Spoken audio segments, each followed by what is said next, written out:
आम खबरों में एक बार फिर कहेंगे खुशामदीद। और सबसे पहले आपको बताएं, इलेक्शन में धांधली का इल्ज़ाम आयद करने वाले रावलपिंडी के साबिक कमिश्नर लियाकत अली चट्टा का कहना है कि PTI की सरकर्दा शख्सियत के कहने पर न्यूज़ कॉन्फ्रेंस की।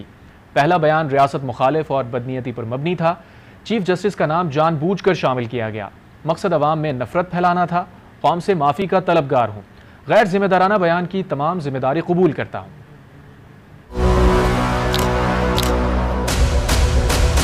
मैं इंतहाई अफसोस से कहता हूँ कि मैं वो इलेक्शन ठीक नहीं करवा सका।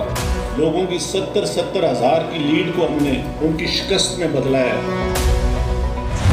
साबिक कमिश्नर रावलपिंडी लियाकत अली चट्टा ने अपने 17 फरवरी के बयान को गैर जिम्मेदाराना और गलत बयानी पर मबनी करार दे दिया। इलेक्शन कमीशन को दिए बयान में लियाकत चट्टा ने कहा, पंजाब में दौरान तैनाती PTI के अहम ओहदेदार से मजबूत ताल्लुक बन गया।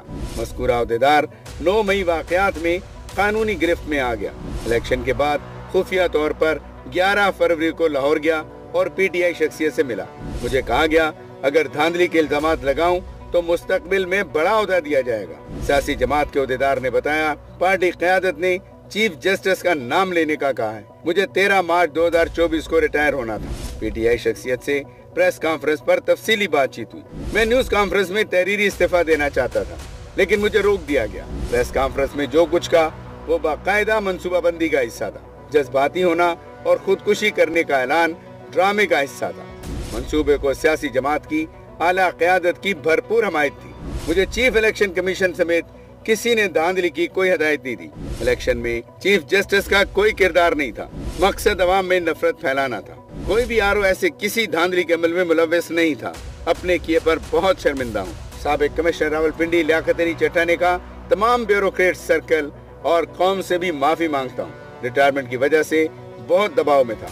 तमाम जिम्मेदारी कबूल और हुकाम के आगे सरेंडर करता हूँ। और दूसरी अहम खबर यह है कि असम्बलियों में खवातीन की मखसूस नशिस्तों की तकसीम से पंजाब असम्बली की मखसूस नशिस्तों पर नून लीग के 36 अरकान मुंतखब हुए हैं। सिंध में पीपल्स पार्टी को 20 मखसूस नशिस्तें मिली हैं, जबकि इलेक्शन कमीशन ने नोटिफिकेशन जारी किया है। सुन्नी इत्तेहाद कौंसिल को कोई नशिस्त अलॉट नहीं की गई।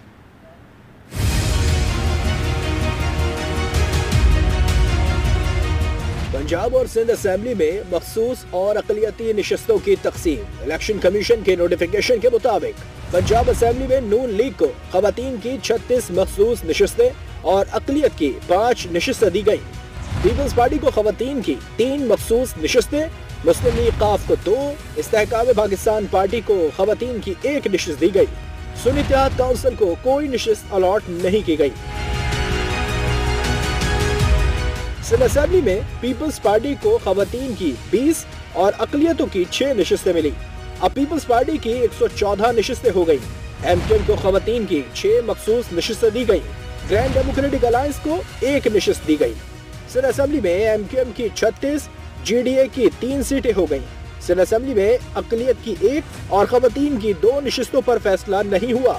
सुन्नी इत्तेहाद काउंसिल में शामिल आज़ाद अरकान की मखसूस नशिस्तों पर फैसला नहीं हुआ। इन दोनों अहम खबरों से मुताल्लिक हमें ज्वाइन किया है, मजीद भी बात करेंगे bureau chief Islamabad Tariq Chaudhry, bureau chief Lahore Saleem Sheikh और ब्यूरो चीफ कोयटा मुजीब अहमद। आप तीनों के वक्त का बहुत शुक्रिया। सबसे पहले तारिक साहब आपकी तरफ आएंगे।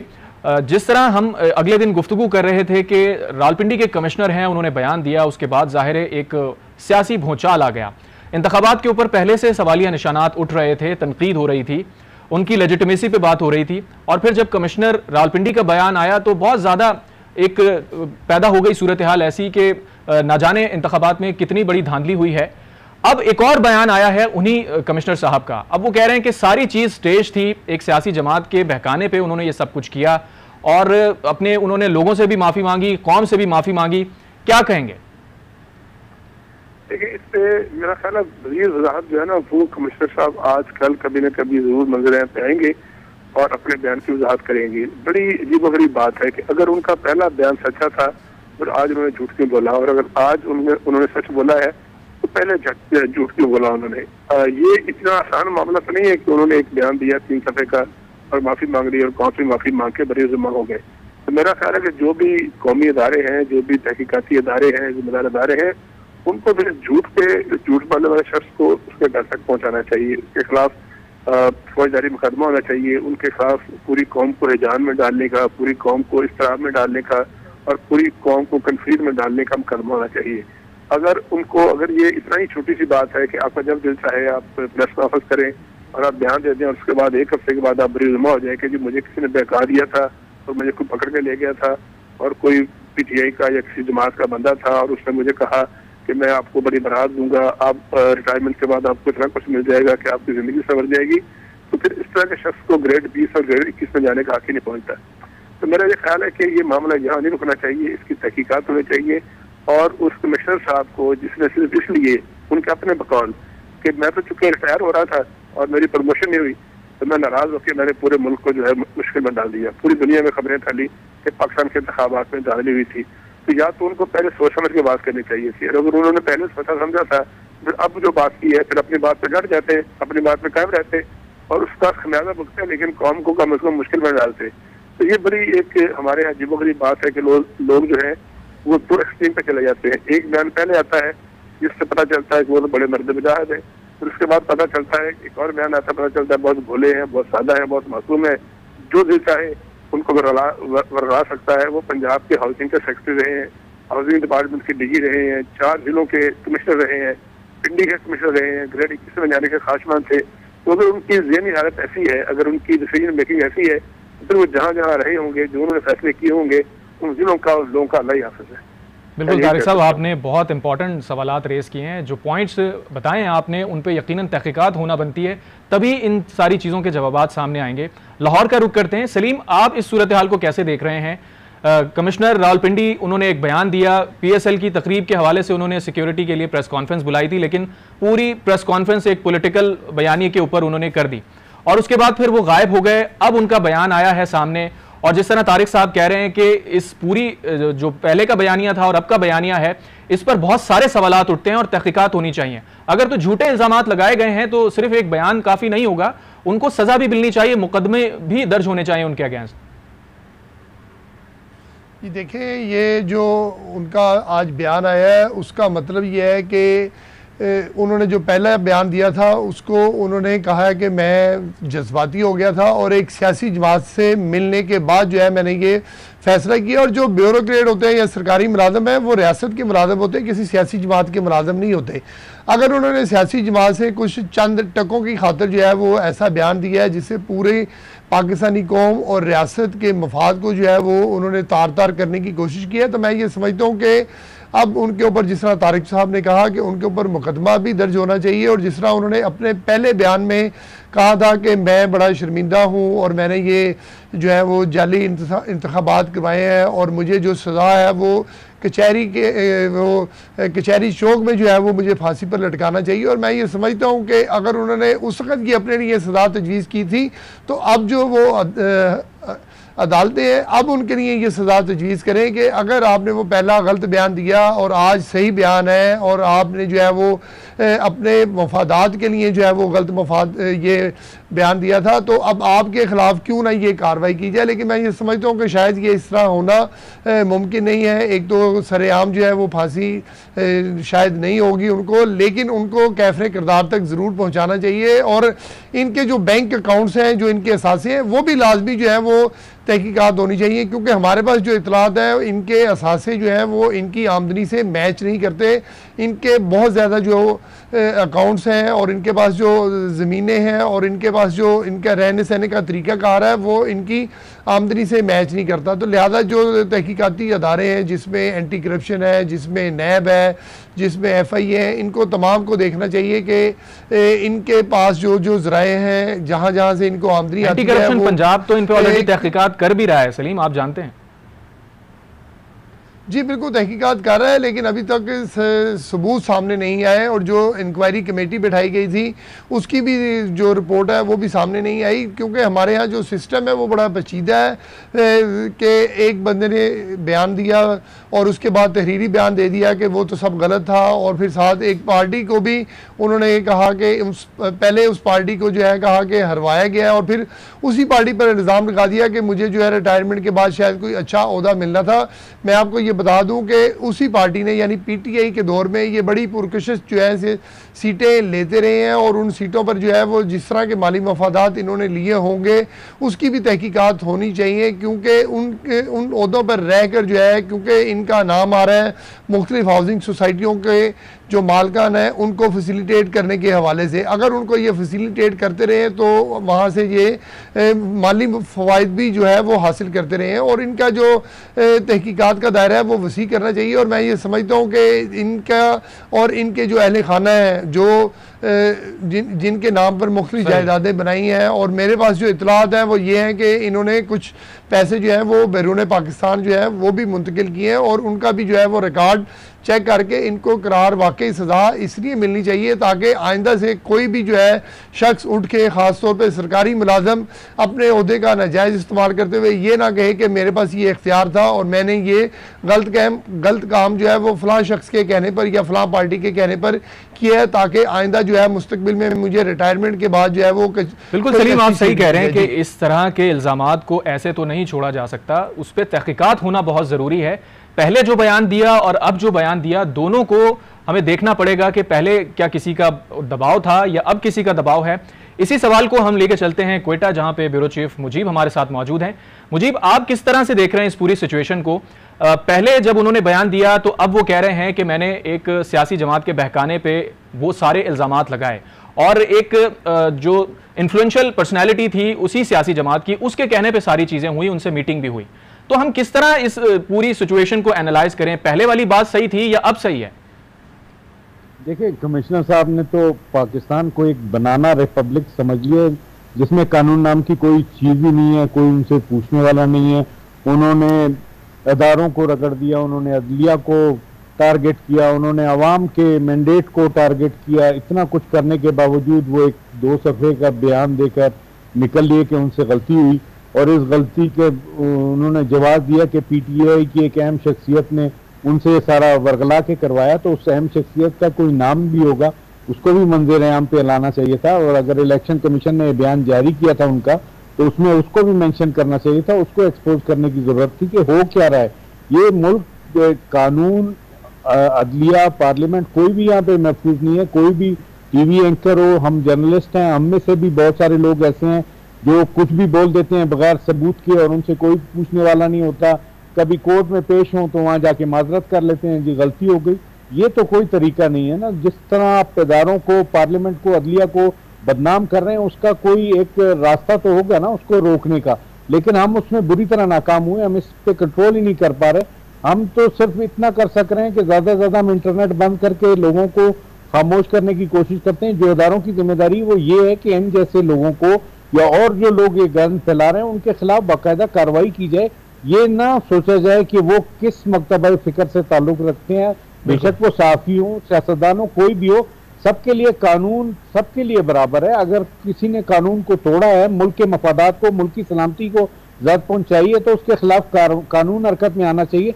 लेकिन ऐसा महसूस होता है कि इस दफा फिर चुप साध ली जाएगी, जैसे 9 मई के बाद साधी गई है। 9 मई के बाद जितना हमने सुना था कि बहुत बड़ी कार्रवाई होगी, वो होगा, कुछ लोग गिरफ्तार भी हुए, उसकी भी तहकीकात नहीं हुई। बिल्कुल आप सही कह रहे हैं मुजीब, उसकी भी तहकीकात नहीं हुई, ना ही सजाएं हुई। पड़ता जा रहा है। वो लोग जो इसमें नॉमिनेटेड थे, जो इसके कर्ता धर्ता थे 9 मई के, वो इलेक्शन जीत के आ गए, वो अहम ओहदों पर फायज होने के लिए जा रहे हैं। और हम हैरान है कि रियासत क्या कर रही है, रियासत किस तरफ जा रही है।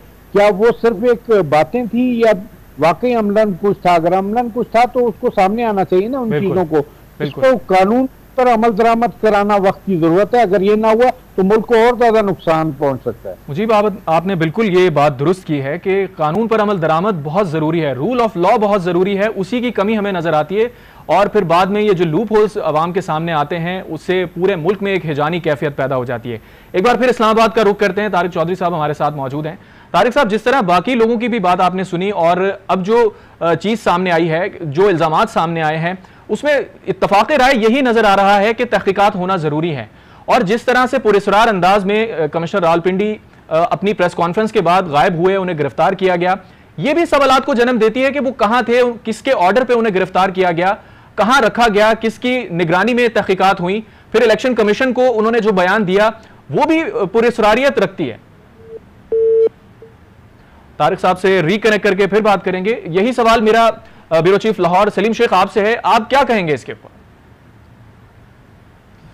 देखिए, उनकी गिरफ्तारी के हवाले से जो है वो कंफर्मेशन तो नहीं हुई, क्योंकि जो पिंडी की पुलिस है उनकी तरफ से जो वजाहती बयान आया था कि उनको गिरफ्तार नहीं किया गया। हाँ, ये बात एक आपकी वैलिड है कि वो कहाँ पर गायब है, उनको किसने रखा हुआ है या वो खुद मफरूर है, इसके हवाले से नहीं है। लेकिन तहकीकात जो है वो ज़रूर होनी चाहिए। तहकीकात के बगैर जो है वो ये मामला जो है वो समझने वाला नहीं है, क्योंकि एक उनका बयान आया, फिर तहरीरी बयान आ गया और इस दौरान जो है वो कहाँ पर गायब है। हालांकि होना तो ये चाहिए कि अब वो खुद दोबारा से वो मीडिया के सामने आए और अपना जो है वो वीडियो के ज़रिए जो है वो बयान दें, और उसके साथ जो है मीडिया ने जिस तरह उनसे पहले सवालात किए और अब फिर दोबारा जो है वो सवालात किए जाएँ, क्योंकि एक तो है अदालती मामला तो जो है वो अदालती तरीके से तय होगा कि उन्होंने जो बयान दिया उस पर कैमरा के ज़रिए जो है अदालत ने उनका ट्रांसक्रिप्ट भी मंगवा लिया है और अब तहरीरी बयान भी अदालत में जमा हो गया है। लेकिन बात यह है कि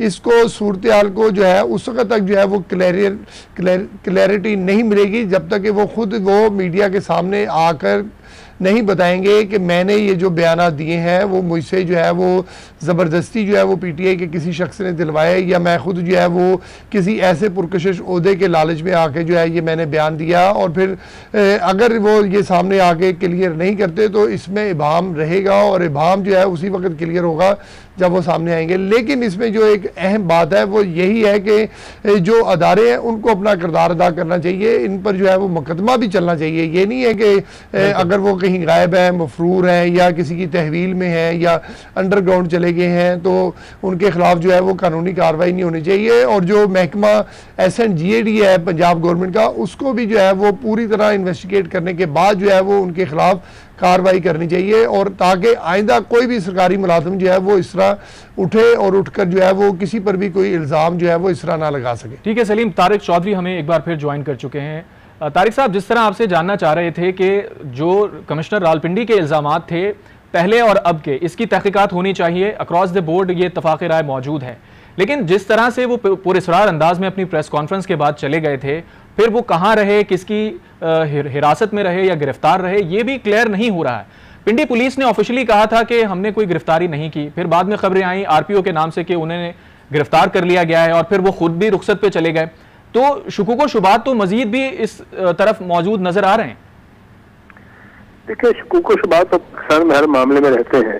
जिस दिन ये जब वो आए तशरीफ लाए और उन्होंने प्रेस कॉन्फ्रेंस की, उससे पहले बड़ा जज्बाती बयान दिया, हालांकि वो बड़े खूबसूरत ब्रांडेड सूट में थे, कि आज सुबह जब उठ के मैंने नमाज पढ़ने के बाद मेरे जहन में आया कि मैं तो खुदकशी कर लूं, और खुदकशी करने के इरादे के बाद वो इतना माशाल्लाह सूट पहना, टाई लगाई, परफ्यूम लगाई और स्टेडियम के बाहर आके उन्होंने प्रेस कॉन्फ्रेंस की, और उसके बाद वो मौके से गायब हो गए। आपको याद होगा कि 2-3 रोज पहले सलीम साहब इसकी तस्दीक कर सकते हैं कि पंजाब हुकूमत की काबीना ने इस बात की अप्रूवल दी कि उनके खिलाफ मुकदमा दर्ज किया जाए, चूंकि किसी भी ग्रेड 20 के या 21 के ऑफिसर को के खिलाफ मुकदमा दर्ज करने के लिए भी क़वायद ज़ाबित के मुताबिक कैबिनेट से इजाजत लेनी पड़ती है। कैबिनेट ने इजाजत दे दी, उसके बाद वो मंजर-ए-आम पर नहीं आए। अब वो पुलिस की तहवील में थे, खुद गायब थे। फिलहाल इसके बारे में मेरे पास मालूमात नहीं है, लेकिन हमारे पास इतनी मालूमात जरूर है कि उनको बाकायदा नोटिस जारी किया गया। इलेक्शन कमीशन की इंक्वायरी जो कमेटी थी उसमें जो कि बाकी 6 जो डिस्ट्रिक्ट हैं उनके RO और ARO और DRO वगैरह पेश हुए थे और उनको नोटिस देकर बुलाया गया। वो बाकायदा कमेटी के सामने पेश हुए। कमेटी के सामने कमेटी ने उनको एग्जामिन किया, और एग्जामिन करने के बाद ये जो 3 सफ़ात का तहरीरी बयान है वो उनकी तरफ से उन्होंने जो दिया। जाहिर है ये बयान जारी नहीं किया गया, बल्कि हम तक और हमारे बाकी मीडिया साथी जो हैं, लीगल कॉलीग्स हैं, उनके पास अपने सोर्सेज से पहुंचा। बिल्कुल। तो आज नहीं तो कल परसों वो किसी न किसी जरूर मंजर-ए-आम पे आएंगे। जाहिर है सारी जिंदगी वो छुपे नहीं रह सकते, उन्होंने बाहर आना है, बाहर आके बात करनी है। बुनियादी बात यह है सर कि ये जो मजाक बनाया जाता है ना दारों का, मसलन chief justice supreme court of Pakistan इतना बड़ा होता है कि मेरे जैसा आप जैसा शख्स जो है एहतरामन उसका सर झुक जाता है कि हमारी सबसे बड़ी मुकदमा अदालत का चीफ जस्टिस है। उन्होंने उन पर इल्जाम लगाया। इलेक्शन कमीशन ऑफ पाकिस्तान के पास मैजिस्ट्रियल पावर होती है, हाई कोर्ट के जज के बराबर पावर होती है, उस पर इल्जाम लगाया, सारे निज़ाम पर इल्जाम लगाया। और कहा कि मैं तो रोता रहा जागते रातों को, मुझे नींद नहीं आती थी। मैं हैरान ये हूँ कि क्या वो चूचे हैं, यानी चूहे हैं छोटे से, जिनको एक सियासी जमात का सरबराह बरगला के ले गया। अभी सलीम साहब बात कर रहे थे, डीजी खां में वो कमिश्नर रहे हैं, वो फैसलाबाद में भी रहे हैं, वो पिंडी में भी रहे हैं। कोई ऐसा जिला नहीं है जब से वो ज्यादा मशहूर हुए इस वाक़े के बाद, जहाँ से 100-200 काले ना आई हूँ आपको, मुझे मीडिया पर्सन को कि यार जब ये हमारे जिले में थे उनके करतूत क्या थे और वो किस तरह से इन्होंने इशारा किया हाउसिंग के मामला की तरफ। उनका शौक था, वो ऐसी पोस्टिंग देते थे जो कि डीजी हाउसिंग हो, जहाँ हाउसिंग सोसाइटियों के मामला हों। 3-4 बड़ी हाउसिंग सोसाइटियां, मैं उनका नाम नहीं लेना चाहता, उनके साथ उनके मामला हैं। कोई कहता है उनके पास 100 फाइलें हैं, कोई कहता है 300 फाइलें हैं। फिर उनके बेटे की शादी हुई जिसमें इतनी बड़ी लेवल शादी हुई कि पंजाब की तारीख में ऐसी शादियां कम हुई हों। एक तरफ तो उनका ये रिकॉर्ड है, दूसरी तरफ जब वो आते हैं तो इतने बड़े नेल्सन मंडेला की तरह बातें करते हैं और फिर 4-5 दिन बाद यकदम वो भी शूटर लेते हैं और कहते हैं मैं तो घरला दिया, मुझे बहका दिया किसी ने। तो मैं बार बार कह रहा हूँ कि हमारी जो ब्यूरोक्रेसी है उसकी ज़हनी हालत को चेक करने के लिए कुछ प्रोफेशनल कोर्स होने चाहिए। हर साल 2 साल बाद पता चले, उनको चेक किया जाए कि यार ये स्टेबल माइंडेड बंदा है भी या नहीं। जब उसकी ग्रेड 19 से 20 में, 20 से 21 में, 21 से 22 में जाते हैं तो उनका कोई मेडिकल चेकअप किया जाए। पूरे कौम को जान में बर्पा कर दिया, इस तरह पैदा किया, मुल्क में थू की लोगों ने हमारे इलेक्शन पर, हमारे इंतखाबी निज़ाम पर, दुनिया ने खबरें छापी और उसके बाद वो आराम से एक बयान देकर चले गए। तो मेरा यह ख्याल है कि इसकी तहकीकात जरूर हो, लेकिन साथ साथ इस बात का भी एहतियात किया जाए, इस बात को देखा जाए कि जब आप किसी अफसर को प्रमोट करते हैं उसका कैलिबर क्या है, उसकी इस्तादाद क्या है, उसकी ज़हनी हालत क्या है, वरना हमारा मजाक उड़ाते रहेंगे सर। बिल्कुल, पाकिस्तान का तो दुनिया भर में मजाक बना। इंटरनेशनल मीडिया ने जिस तरह से इस खबर को कवरेज दी और जिस तरह पहले भी बात हो रही थी कि पाकिस्तान को शायद बनाना रिपब्लिक से भी आगे ले गए हैं और जिस तरह से पाकिस्तान को इसके ऊपर रिस्पॉन्स करने की अब ज़रूरत है, वो यकीनन तहकीकात के बगैर ही मुमकिन नहीं हो सकेगा। तहकीकात होना बहुत ज़रूरी है। हमारा पैनल हमारे साथ मौजूद है, अभी लेंगे एक ब्रेक और वापस आएंगे और गुफ्तगू के सिलसिले को आगे बढ़ाएंगे।